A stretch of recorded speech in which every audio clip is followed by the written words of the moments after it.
Hello बच्चों, आज हम देखने वाले हैं synthesis of propranolol. Propranolol beta blocker है ये। तो ट्रिक के साथ हम इसको याद करेंगे। तो ट्रिक है, जो प्रो लोग होते हैं, मतलब जो स्टूडेंट्स प्रो होते हैं पढ़ाई लिखाई में, वो क्या करते हैं, नेप लेकर पढ़ते हैं। जैसे 2-3 घंटे पढ़ लिया, फिर 10-15 मिनट की नेप ले ली। लेकिन नेप कभी कभी वो लोग इतनी एपिक ले लेते हैं कि सोते ही रह जाते हैं और फिर उस दिन पढ़ने का कोई मतलब नहीं निकलता। अब मतलब को इंग्लिश में क्या बोलते हैं, मीन।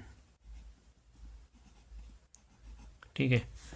तो प्रो लोग नेप लेकर पढ़ाई करते हैं, और कभी कभी नेप उनकी इतनी एपिक होती है कि पढ़ाई का कोई मीन नहीं निकलता, मतलब नहीं निकलता,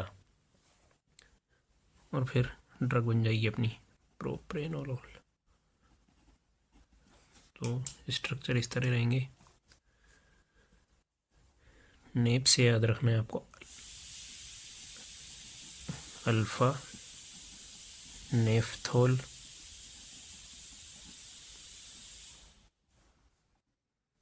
प्लस एपिक से याद रखना है आपको एपिक्लोरहाइड्रिन। और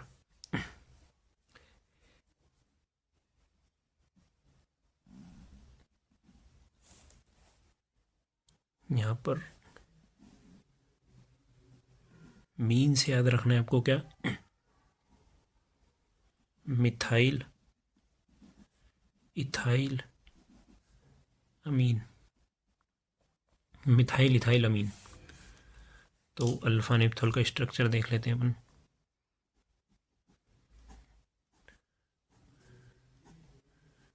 ये हो गया अल्फा नेप्थोल। अब जब इसका रिएक्शन अपन एपिक्लोरहाइड्रिन के साथ करवाते हैं, एपिक्लोरहाइड्रिन का स्ट्रक्चर ऐसा रहता है, ये 3 कार्बन और क्लोरीन, और ये कार्बन से ऑक्सीजन जुड़ी रहती है, इसे ये रिंग फॉर्म में रहता है, मतलब इसमें एक स्ट्रक्चर। ये होगा एपिक्लोरहाइड्रिन। अब क्या होगा, इसका Cl और इसका H HCl के फॉर्म में बाहर हो जाएंगे, तो जो इंटरमीडिएट बनकर आएगा वैसा रहेगा।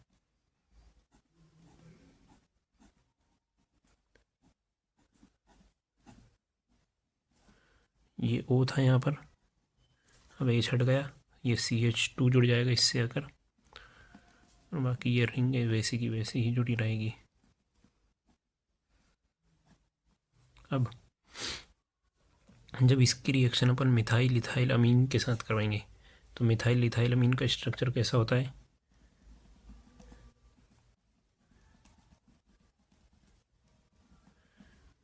ये होगा मिथाइल, ये होगा इथाइल और अमीन। तो इसमें ऐसा होगा कि जो ये C और ये जो बॉन्ड है O के बीच का, ये टूट जाएगा और वहाँ पर एक हाइड्रोजन लग जाएगा। जैसे ये स्ट्रक्चर तो ऐसा ही रहेगा, OCH2 भी वैसा ही रहेगा।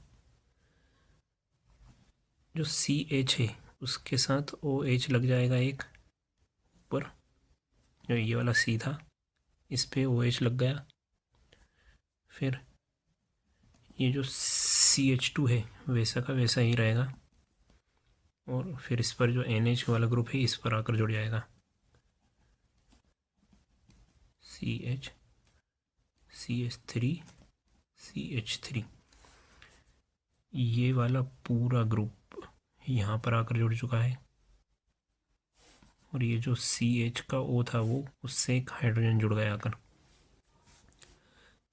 तो ये अपना ड्रग बन गया प्रोप्रेनोलोल। अब ये जो रिंग होती है,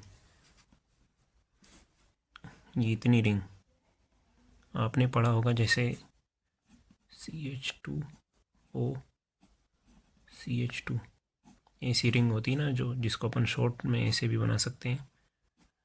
इसको बोलते हैं या तो इपॉक्साइड रिंग बोल दो इसको, या फिर इसको ऑक्सीरेन भी बोलते हैं, ये याद रखना। OXIRANE, oxirane. और एक और मेडिसिनल केमिस्ट्री से हट की चीज़ बताता हूँ। ये जो अल्फ़ा नेप्थोल था, इसको अपन बायोकेमिस्ट्री में भी पढ़ते हैं। जैसे एक रिएजेंट सुना होगा आपने, मोलिश रिएजेंट। मोलिश रिएजेंट, साइंटिस्ट है मोलिश का रिएजेंट। वो क्या होता है, अल्फ़ा नेप्थोल का सॉल्यूशन होता है, किसमें, इथेनॉल में। तो मोलिश रिएजेंट क्या होता है, solution of alpha naphthol in ethanol. और इस रिएजेंट को अपन क्यों यूज़ करते हैं, chemical test of carbohydrate, carbohydrate के केमिकल टेस्ट में यूज़ करते हैं अपन मोलिश रिएजेंट। और उस रिएजेंट का नाम क्या होता है, solution of alpha naphthol in ethanol. बाकी सिंथेसिस आप ट्रिक से याद रखना। प्रो लोग नेप लेते हैं और कभी कभी इतनी एपिक होती है नेप उनकी कि उस दिन पढ़ाई का कोई मीन नहीं निकलता। मीन मतलब methyl ethyl amine. Okay, thank you, good day.